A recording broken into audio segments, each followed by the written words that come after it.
जय श्री राम। आप सभी का हमारे चैनल पर स्वागत है। सालासर धाम की कथा। सीकर के रुल्याणी ग्राम के निवासी लक्ष्मी राम जी पटौदिया के सबसे छोटे पुत्र मोहनदास बचपन से ही संत प्रवृत्ति के थे। सत्संग और पूजा अर्चना में शुरू से ही उनका मन रमता था। उनके बचपन के समय ही ज्योतिषियों ने भविष्यवाणी की थी कि आगे चलकर यह बालक तेजस्वी संत बनेगा और दुनिया में इसका नाम होगा। मोहनदास जी की बहन कान्ही का विवाह सालासर ग्राम में हुआ था। एक मात्र पुत्र उदय के जन्म के कुछ समय पश्चात ही वह विधवा हो गई। मोहनदास जी ने अपनी बहन और भांजे को सहारा देने की गर्ज से सालासर आकर साथ रहने लगे। उनकी मेहनत से कान्ही के खेत सोना उगने लगे, अभाव के बादल छट गए और उनके घर हर याचक का आश्रय मिलने लगा। भांजा उदय भी बड़ा हो गया, उसका विवाह कर दिया गया। एक दिन मामा भांजे दोनों मिलकर खेत में कृषि कार्य कर रहे थे, तभी मोहनदास के हाथ से किसी ने गड़ासा छीन कर दूर फेंक दिया। मोहनदास पुनः उठा लाए और कार्य में लगाए। पुनः किसी ने गड़ासा छीनकर दूर फेंक दिया। ऐसा कई बार हुआ। उदय दूर से सब देख रहा था। वह निकट आया और मामा को कुछ देर आराम करने की सलाह दी। मोहनदास जी ने कहा कि कोई उनके हाथ से जबरन गड़ासा छीन कर फेंक रहा है। शाम को उदय ने अपनी माँ कान्ही से इस बात की चर्चा की। कान्ही ने सोचा कि भाई का विवाह करवा देते हैं, फिर सब ठीक हो जाएगा। यह बात मोहनदास जी को ज्ञात हुई तो उन्होंने कहा कि जिस लड़की से मेरे विवाह की बात चलाओगी उसकी मृत्यु हो जाएगी। और वास्तव में ऐसा ही हुआ। जिस कन्या से मोहनदास के विवाह की बात चल रही थी वह अचानक ही मृत्यु को प्राप्त हो गई। इसके बाद कान्ही ने भाई पर विवाह के लिए दबाव नहीं डाला। मोहनदास जी ब्रह्मचर्य व्रत धारण किया और भजन कीर्तन के समय व्यतीत करने लगे। एक दिन कान्ही अपने भाई और पुत्र को भोजन करा रही थी, तभी द्वार पर किसी याचक ने भिक्षा मांगी। कान्ही को जाने में कुछ देर हो गई। वह पहुंची तो उसे एक परछाई मात्र दृष्टिगोचर हुई। पीछे पीछे मोहनदास जी भी दौड़े आए। उन्हें सच्चाई ज्ञात थी कि वह तो स्वयं बालाजी थे। किन्हीं कान्ही को अपने विलंब पर बहुत पश्चाताप हुआ। वह मोहनदास जी से बालाजी के दर्शन कराने का आग्रह करने लगी। मोहनदास जी ने उन्हें धैर्य रखने की सलाह दी। लगभग 1.5-2 माह पश्चात किसी साधु ने पुनः नारायण हरि नारायण का उच्चारण किया, जिसे सुन कान्ही दौड़ी दौड़ी मोहनदास जी के पास आई। मोहनदास द्वार पर पहुंचे तो देखते हैं कि वह साधु वेशधारी बालाजी ही थे, जो अब तक वापस ही आए थे। मोहनदास जी तेजी से पीछे दौड़े और उनके चरणों में लौट गए तथा विलंब के लिए क्षमा याचना करने लगे।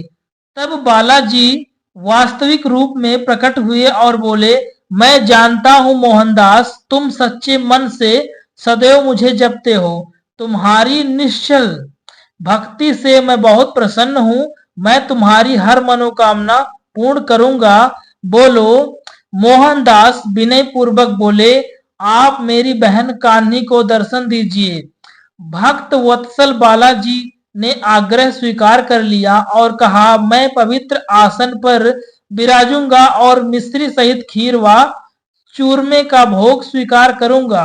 भक्त शिरोमणि मोहनदास सब प्रेम बालाजी को अपने घर ले आए और बहन से आदर सहित अत्यंत कृतज्ञता से उन्हें मनपसंद भोजन कराया। सुंदर और स्वच्छ शैया पर विश्राम के पश्चात भाई बहन की निश्चल सेवा से प्रसन्न हो बालाजी ने कहा कि कोई भी मेरी छाया को अपने ऊपर करने की चेष्टा नहीं करेगा। सदा श्रद्धा सहित जो भेंट की जाएगी मैं उसे प्रेम पूर्वक ग्रहण करूंगा एवं इस सालासर स्थान पर सदैव निवास करूंगा। ऐसा कह बालाजी अंतर्ध्यान हो गए और भक्त भाई बहन कृत्य कृत्य हो उठे। इसके बाद से मोहनदास जी एकांत में एक समी के वृक्ष के नीचे आसन लगाकर बैठ गए। उन्होंने मौन व्रत धारण कर लिया। लोग उन्हें पागल समझ बवालिया नाम से पुकारने लगे। एक दिन मोहनदास समी वृक्ष के नीचे बैठे धूनी रमाए तपस्या कर रहे थे कि अचानक एक समी वृक्ष फलों से लद गया। एक जाट पुत्र फल तोड़ने के लिए उसी समी वृक्ष पर चढ़ा तो घबराहट में कुछ फल मोहनदास जी के सिर पर आ गिरे। उन्होंने सोचा वृक्ष से कोई पक्षी गिरकर घायल हो गया तो इस वजह से उनकी आंखें खुल गई। तो जाट पुत्र को वृक्ष पर चढ़ा हुआ देखा। जाट पुत्र भय से कांप उठा था। मोहनदास जी ने उसे भययुक्त किया और नीचे आने को कहा। नीचे आने पर जाट पुत्र ने बताया कि मां के मना करने पर भी पिता के आग्रह से उसे समी फल लाने की आज्ञा दी और कहा कि वह पागल बवालिया तुझे खा थोड़े ही जाएगा।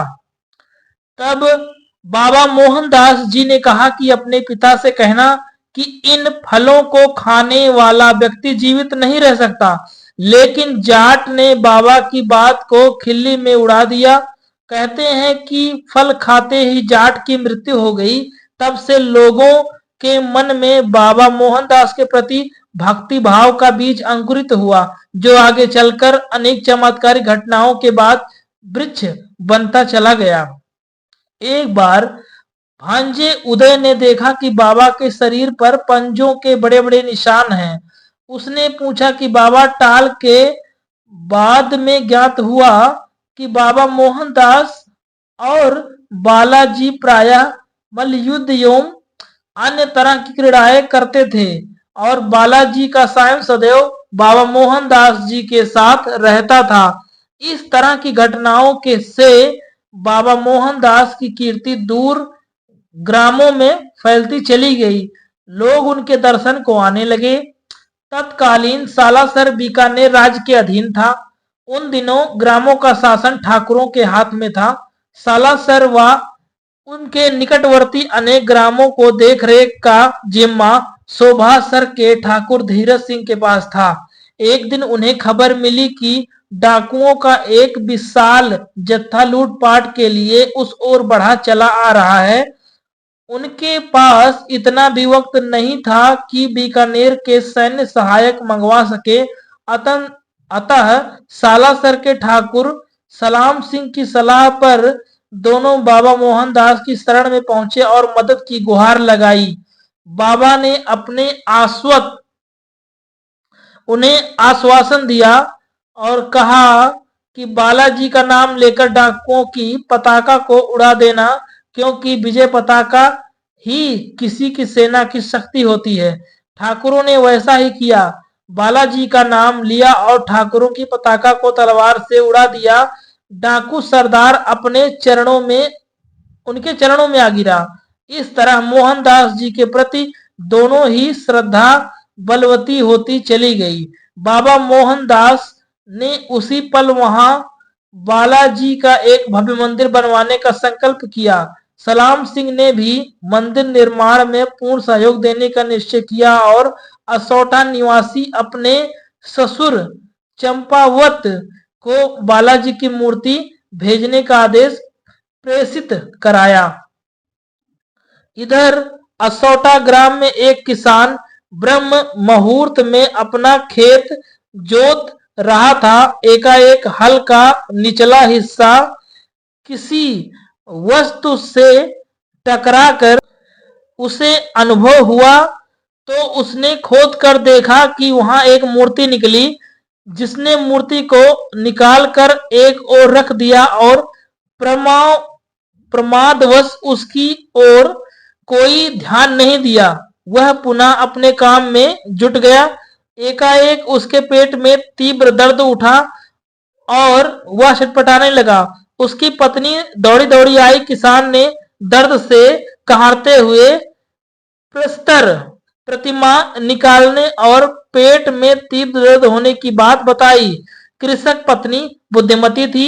वह प्रतिमा के निकट पहुंची और आदर पूर्वक अपने आंचल में उसकी मिट्टी साफ की, तो वहां राम लक्ष्मण को कंधे पर एक वीर हनुमान जी के दिव्य झांकी के दर्शन हुए। काले पत्थर की उस प्रतिमा को उसने एक पेड़ के निकट स्थापित किया और यथाशक्ति प्रसाद चढ़ाकर अपराध क्षमा की प्रार्थना की। तभी मानो चमत्कार हुआ, वह किसान स्वस्थ हो उठा। इस चमत्कार की खबर आग की तरह सारे गांव में फैल गई। असौटा के ठाकुर चंपावत भी दर्शन को आए और उस मूर्ति को अपनी हवेली में ले गए। उसी रात ठाकुर को बालाजी ने स्वप्न में दर्शन दिए और मूर्ति को सालासर पहुंचाने की आज्ञा दी। ठाकुर चंपावत ने अपने कर्मचारियों को सुरक्षा में भजन मंडली के साथ सजी धजी बैलगाड़ियों में मूर्ति को सालासर की ओर विदा कर दिया। उसी रात भक्तों शिरोमणि मोहनदास जी को भी बालाजी के दर्शन दिए और कहा कि मैं अपना वचन निभाने के लिए काले पत्थर की मूर्ति के रूप में आ रहा हूं।